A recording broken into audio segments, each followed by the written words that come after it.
Hello everyone, welcome to the Storyist. For centuries, men have always been the dominating gender.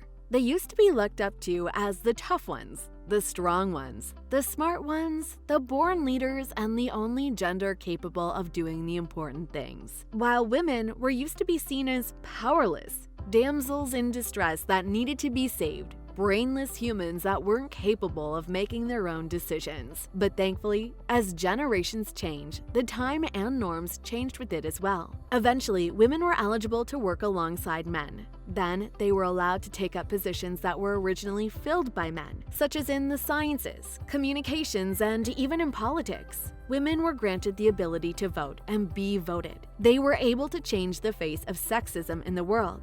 However, even in today's advanced society, there are still people who judge others based on their gender. They are still people who look at one's abilities and disabilities with gender as their basis. Like in today's story, where I tell you about a sexist professor who mocked his female student in front of everyone. But he would learn a very important lesson the hard way. Stay until the end of the video to find out what happened. Trixie is a very wise student in her class. She's always at the top, and most teachers commend her for her good memory skills, but mostly for her essay writing skills. They say that most 17-year-olds are not as good as her when it comes to writing. People always ask Trixie what her secret is when writing, but whenever asked, she will always just reply, "I just write from the heart." Too cliche, but this is really what Trixie does. She loves writing, and writing has always been her passion, so this is a thing that mostly defines her. But aside from her remarkable abilities in the class and in academics, she's also a good leader. She has started joining the student council as a representative since she was just in freshman year. And now that she's in her senior year, she wants to run as a campus president. Many believe in her talent and capabilities. And many believe that she will be a good leader and a nice example to many other aspiring student leaders who are girls. One day, while Trixie is walking towards her classroom, she hears someone whistle at her. She is wearing her usual school uniform, a brown button polo for girls, which she always buttons up to her neck, and a skirt that cuts a little above her knee. She knows that all of the girls in the school are wearing the same cut of dresses.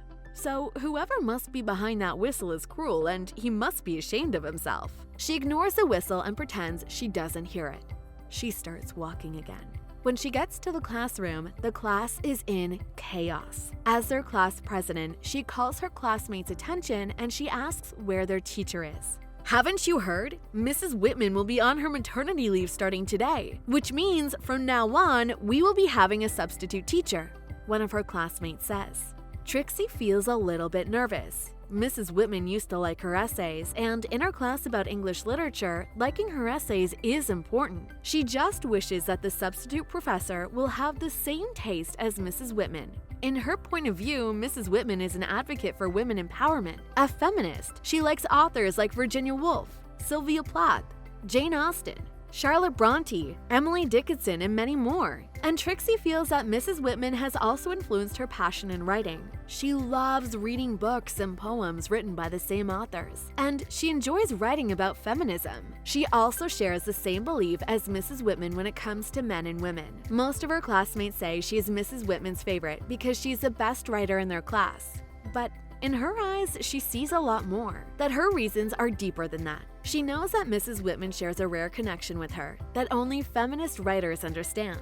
She just hopes the substitute teacher will be a lot like Mrs. Whitman, but she is completely wrong. A man with a mustache likened to Hitler suddenly jolts into the room. He glares at Trixie, who is then standing in front of the class, and commands her to sit down.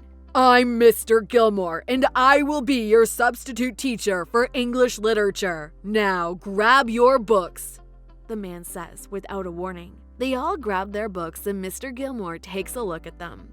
"Bronte, Austen, Dickinson, what kind of books does Mrs. Whitman teach you?" he says in utter and undeniable disgust. "We'll change your books list at once. I don't want to see anyone reading an Austen in my class. Read male authors, for Pete's sake," he exclaims. Confused, Trixie raises her hand. "Excuse me, sir, but don't you think that's a little sexist?"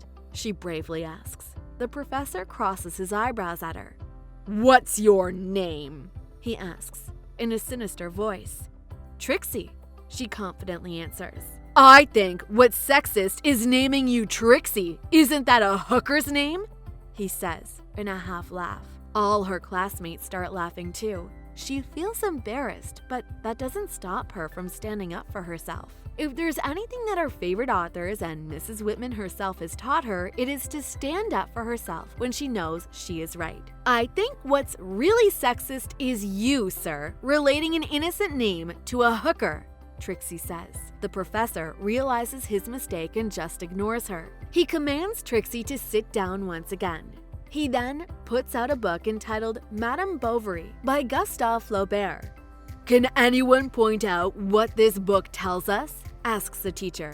When no one answers, Trixie raises her hand. The professor tries to ignore her once, but when no one answers, he is forced to call upon her. "It's about wanting materialistic things over genuine happiness. It taught us that non-contentment is the trigger that pulls all the good strings into disarray," Trixie answers. Her whole class is looking at her in awe and disbelief, trying to fathom how a girl like her can weave those words together. This surprises the professor for a moment, but he gathers back his composure. "Don't you think it just teaches us that women are easy?"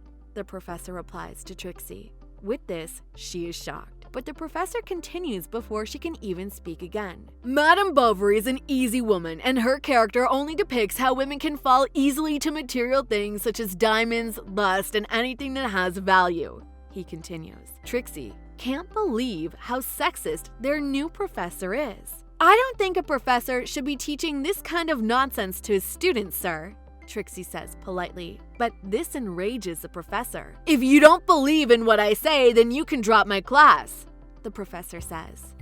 "I gladly will, sir," Trixie says with conviction. "Because if my literature professor isn't looking at a story through the perspective of an author, but rather through the perspective of a sexist man, then what even is the point of staying in your class?" Trixie continues and walks away. She knows she's made the wrong decision to drop her favorite class, but she also knows it is right to stand up for herself and not let any man, even a professor, stomp over her capabilities just because of her gender. Trixie reports this to the school principal, and being the class president and someone whom the campus has been relying on since her early days, the principal sides with Trixie and gives the professor a warning about his attitude. "I don't understand. I didn't do anything wrong," the professor defends himself. The principal asks Mr. Gilmore to sit down and she offers him a cup of tea. "Tell me, Mr. Gilmore, do you have a wife or a daughter?" she asks. "A wife and a daughter, yes," he answers with confidence. "What would you do if someone called your daughter an offensive name just because some man thought so too?" The principal continues asking. Mr. Gilmore is confused. "My daughter will never be called any name. I raised her well," Gilmore answers. "Yes, you did. But in some man's perspective, she's still a common girl whom they can talk bad about. Can you stomach witnessing that?"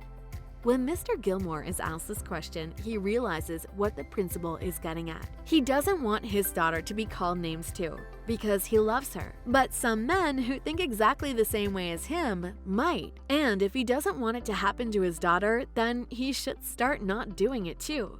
He finally realizes his mistake and apologizes to Trixie. To amend his bad behavior, he asks the students in the class to bring back their feminism books because that will be his topic until the end of the semester. That's all for today. We hope you enjoyed that video and we'll see you on the next.